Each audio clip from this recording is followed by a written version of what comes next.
I have to be enough because, when I went to the gym, I'll be honest with you, it was an escape from my kids. As I get older and I'm realizing, well, crap, if I don't take care of myself, how am I gonna be around to take care of somebody else? And that is, the caregiver's curse, right? What happens after the kids are gone and you finally realize the only person left to take care of is yourself? If you're new here, hi, I'm Vicky. Join me for part two of my conversation with my friend, Rolanda Michelle, a business consultant and coach, as she shares the wake up moment that she had in realizing she actually had to be enough. We're going to talk honestly about what that means and how she's figuring out how she's going to age on her terms. And of course, this wouldn't be my channel, Aging on Your Terms, if I didn't ask you some questions about you and how you're aging on your terms. Like I know you started your business, corporate America is behind you. You're now charting your own path and doing your own way. But, you know, what's been a game changer for you that's helping you age on your terms? So I journaled this morning, and this morning I said that all the things that I did in my past was anchored in somebody else, right? I Mm-hmm. had to take care of my kids. I had to take care of this. I had to make sure they're okay. I had to, and now, my oldest son has passed away, but my youngest son has moved away. I mean, he's Mm-hmm. miles and miles away in a different state, and it's just me, right? Mm-hmm. And then I'm like, I said that the change for me is that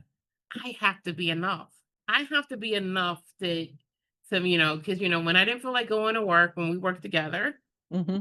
I was like, oh, this boy needs stuff. He needs this.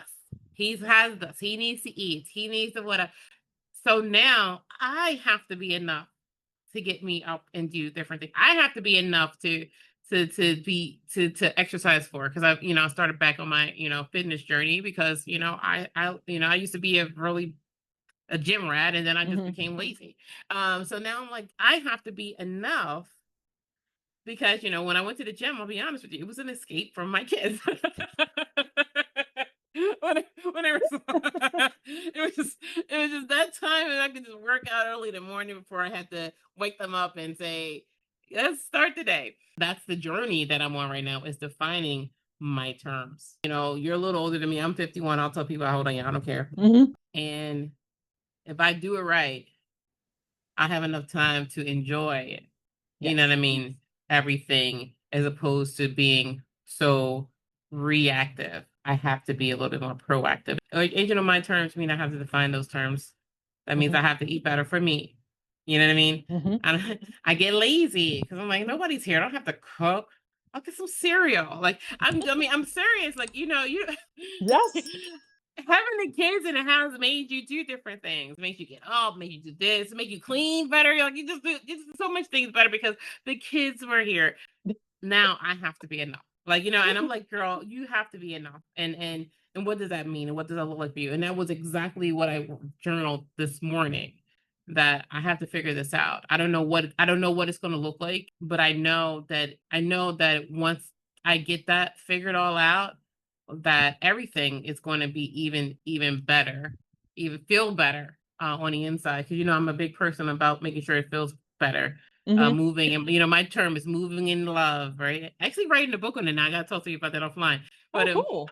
yeah. So moving in love and making sure that I'm making sure that everything I'm doing is not because of fear or anything in that. I don't want to be old and decrepit. I want Mm-hmm. to make sure that I'm moving in love because I want to have energy. I want to have the level of fitness. I want to be eating well. I want to be enjoying this time. Mm-hmm.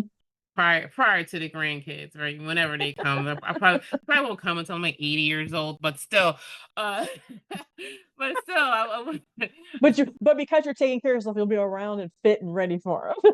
yes, that's exactly. So I can have fun with them, and. So yeah, that's what it really means to me is figuring that out. When I read those questions after I wrote my journal entry early this morning, I was like, it's funny, like that, because that's where I woke up with that in my mind. Yeah, I think people just don't really understand how important it is that we make space for ourselves. We grew up and yeah, you're a couple years younger than me. I'm 57. But we grew up in an era where We were just taught to go, go, go, go, go, go, go.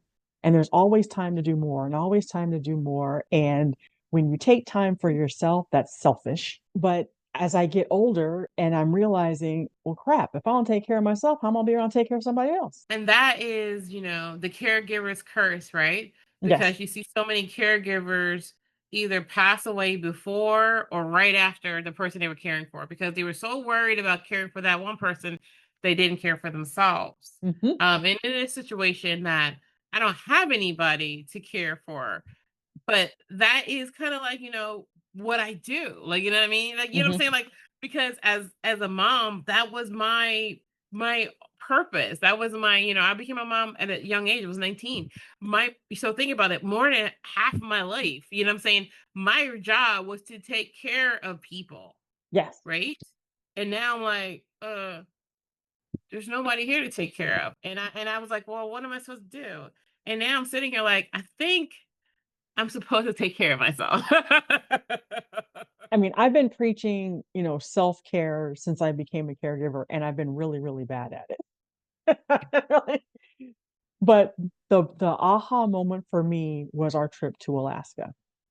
And right before we had to go, everything went wrong. Mill's medications had to be adjusted, and it took a while for us to get her back to a normal place. And then everything pretty much at her house broke, and we had to get all that stuff fixed before we left. Like, can't have no lights working, so you got to make sure the house ain't dark. So you got to do all this stuff, and we were just going crazy, crazy, crazy. And I told Michael, we shouldn't go. It's just a bad time. We should just postpone it. He's like, no, we're going. And I was really, really worried. Girl, we went on vacation. We were gone because we also got sick. We caught cold. So we don't want to go around her with the cold when we get back. So we're basically away from her for 3 weeks. Here I am, worried about going away. How's she going to survive? She's been manic. Are they going to be able to calm her down without us there? Blah, blah, blah. Came back, walked in the door. She said, hi, how you doing? And I'm like, hi, how you doing? You missed me? What do you mean, Misha? You were just here yesterday. Oh, So with the wow. dementia, so with the dementia, she didn't even realize that I was gone. Gave her souvenir, and which was a T-shirt with a bear on it in her favorite color. And she looks at it and she goes, "Oh, you went somewhere? So here, I'm stressing myself out about leaving her. She's back here living the good life. Didn't miss me at all. Everybody, that's your lesson.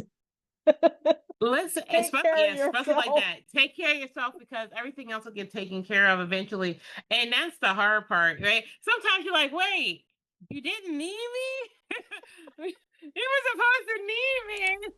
Our phones did not ring for an emergency the entire time we were gone. And Michael's like, see, you would have been pissed off and we would have stayed home at the Oh, yeah, right? But the good thing is that you guys went, you guys had a good time, and you guys did something that you wanted to do for a long time. You planned it, and you got to enjoy it. I mean, of course, you guys got sick. That wasn't enjoyable, right? That's a I'll video just for say another day. Stress messes it. with your immune system.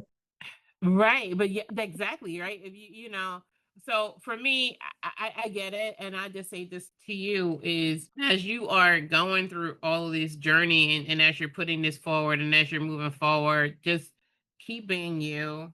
You're Mm-hmm. lovable, you're cute, you're Aw. funny, you're warm, and I think that everybody that is on your channel right now, it's going to, get bigger and bigger and bigger, and you can still have your passion and lead with your passion. But it doesn't matter. Remember my term is passions to profit. So you can still wind up getting to that profit. So I'll noodle on that for a couple more years. you don't have to do it. It's already happening. That's me, right? I noodle on things for a while. The train has left the station, honey. It's gone. You're already on the road, and you're still staying true to yourself, and that's the main thing, right? Staying Mm-hmm. true to yourself. And that's something that as every business owner, especially small business owners, that's something that I dealt with, because I'm looking at making certain changes within my strategy, making certain changes based off of financial needs, being profitable. I have to stay remain profitable. I have to keep my doors open. I have to figure out how to everybody as a business owner needs to make money. Like, if your business is where you're living off of, you need to be able to pull a salary, and you can't pull a salary unless you're making money. And I will definitely share all the links to Rolanda's YouTube channel and her website as well for folks to reach out to. And this is FYI, this is not a paid plug in any way, shape, or form. I'm not getting paid to promote this. She came into my life when I didn't even know I needed her. She, as a friend, just saw through the what was I want to say the chaos that I was actually creating for myself and helped me find some clarity around it. So I really, like I said, really, really appreciate that. And like I said, this is not a paid plug. I get nothing if you call her, if you reach out to her, except for the satisfaction of knowing she'll help you the way she helped me. You came the first day with your logo.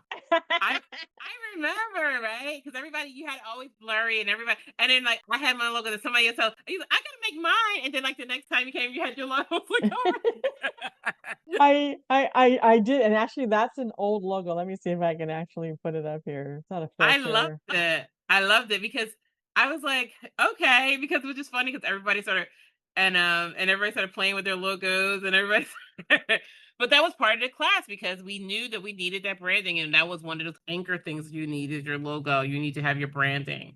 You know, you might see on the side of my screen, you see above my head that says Rolanda Michelle, and that's Rolanda Michelle is me.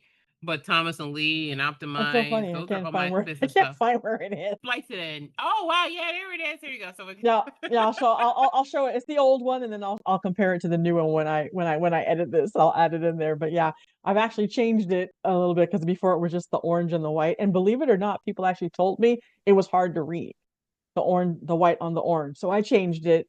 See, I listen. I can take criticism. told you that like the feedback is always so good to have the feedback. Like the feedback, your customer feedback is absolutely so good. But yeah, so like I said, I love it. I love what you're doing. I love that you're helping. I love that you found your voice and you know what? The one thing that's more than everything, that's the reason why you're finding your voice, you found your comfort level. Because you were kind of but when you got comfortable with it, you're good. Like, and I was like, you found your comfort level, you know. And then when I showed up one day looking like Sideshow Bob, No, I love the curls. I love the curls. he I was like, love them. it's just let's just wash it and go. I just can't deal with this. No, it is absolutely I love it. I love the curls. I love the natural look, you know. But it's just I put makeup on a little bit today because I was like, I don't want her to look all like I'm like, I'm like, oh, like, some ghost white person that's just like, Well, I never wear makeup. My husband married a tomboy, so he's used to it.